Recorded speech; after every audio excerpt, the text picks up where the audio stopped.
Let's get started, shall we? Start with half a cup, 1 stick of unsalted butter, 2 cloves of garlic that are finely minced. Add in 1 cup of heavy cream, followed by 1½ cups of freshly grated Parmesan cheese. Season with 1/4 teaspoon each of salt and pepper, or adjust to your preference. A pinch of nutmeg, roughly 1/8 of a teaspoon, is optional, but it certainly lends a unique touch to the flavor profile. Now melt 2 tablespoons of butter in a saucepan over medium heat, then add 2 minced garlic. Sauté it for about a minute until it's fragrant, then pour in 1 cup of heavy cream. Bring it to a simmer and let it bubble gently for 2 to 3 minutes, stirring frequently. Next, reduce the heat to low and gradually whisk in a cup of finely grated Parmesan cheese. Keep stirring until it's melted into a smooth, creamy mixture.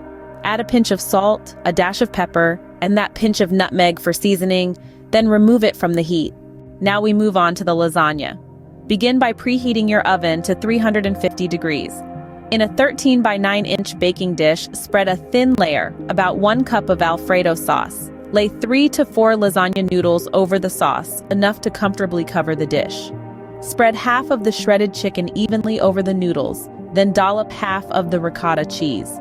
Sprinkle with 1/3 of both the shredded mozzarella and provolone cheeses. Pour 1/3 of the remaining Alfredo sauce over this cheesy layer. Then repeat this layering process. Noodles, chicken, ricotta, mozzarella, provolone, and Alfredo sauce. Then top it off with a final layer of noodles, the rest of the Alfredo sauce, and sprinkle with the remaining cheeses, mozzarella and provolone. Cover loosely with aluminum foil and bake for about 25 minutes. Then remove the foil and bake for an extra 10 to 15 minutes until the cheese is bubbly and golden. Before slicing, let the lasagna sit for 10 minutes.